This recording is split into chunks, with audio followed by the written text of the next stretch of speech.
The final treatment suggested to IC patients is generally bladder surgery. This is reserved for a very small select group of patients who have exhausted all other treatments and whose symptoms are directly caused by the bladder. Pain relief is not guaranteed and pain can persist even if the bladder is removed. Thus, surgical options must be carefully reviewed by both the patient and the physician, including the risk versus the benefits, and most importantly, the experience of the surgeon. In fact, our latest updated AUA guidelines for IC make a very clear point that this surgery should only be done by a surgeon with many, many years of experience. So who should have this done? Somebody with a very small fibrotic bladder, a small bladder capacity under anesthesia, and or the presence of Hunner's lesions that are not responding to therapy.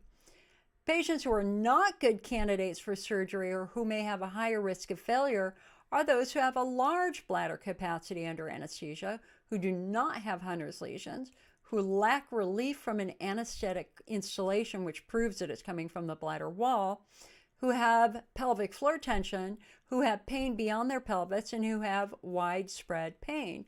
So let's be perfectly honest here. In my first year, my pain with IC was really bad. And I begged my urologist to remove my bladder. And he said, no, Jill, I'm not going to remove your bladder.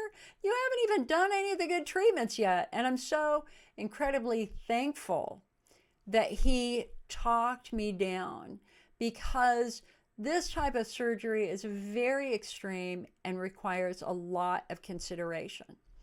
So concept number one here is that there is a really high risk of complication and failure. When you have bladder surgery, you may be hospitalized for a long period of time and you may need months of recovery. You will need a lot of support from family members and friends to help you with daily activities as you're recovering, and also just to drive you to the doctor for the many follow-up visits you'll have.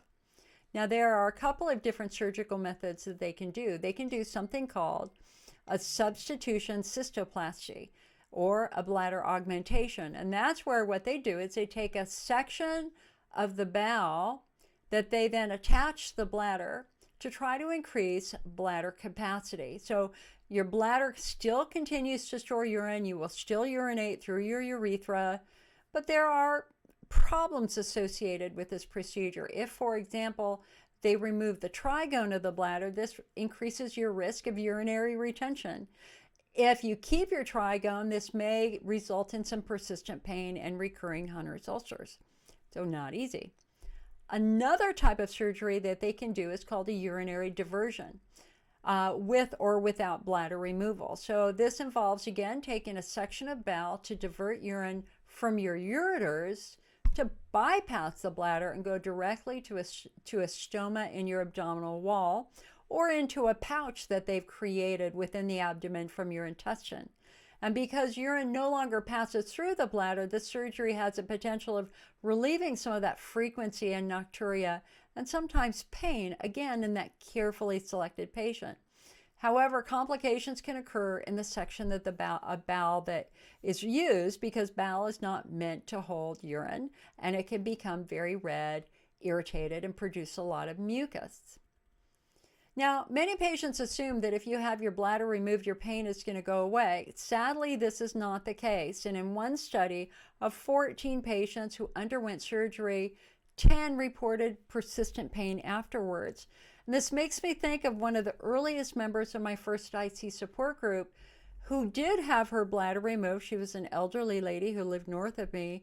She was gobsmacked to have her pain still there after her bladder was removed. Why? Because her pain wasn't coming from her bladder. Her pain was coming from her pelvic floor or her nervous system. Now, recovery can take a long time. You might need in-home nursing care.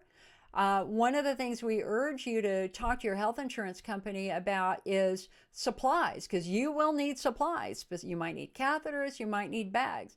And some of the patients that we work with are really shocked to find that they can't get the supplies they need. In fact, one insurance company only offers 1 bag a day that you use to hold urine, when you might need 3 or 4. So you'll have to have a really good discussion with your insurance company about what they will and won't provide for you with respect to equipment.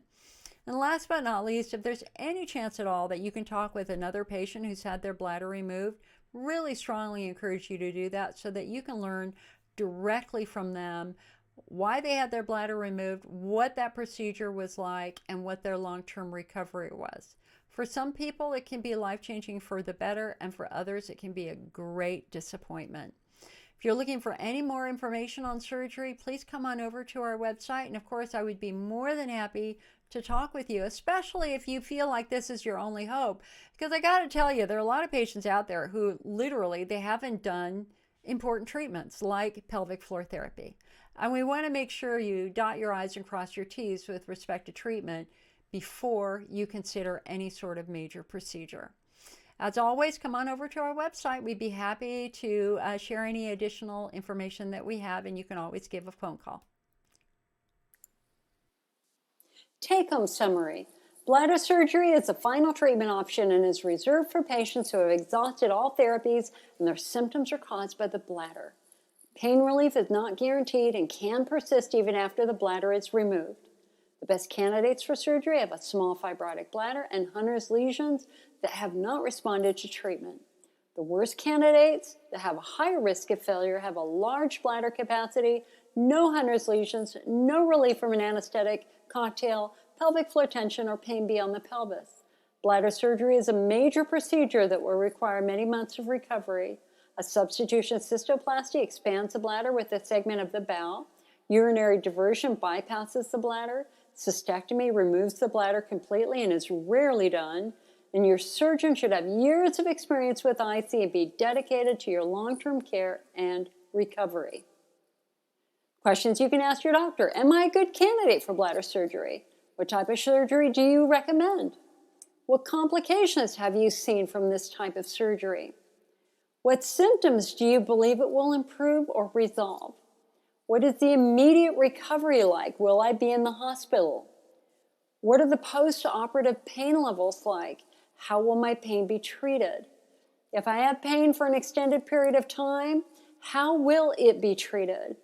How quickly do most patients become more functional, able to exercise or have sex?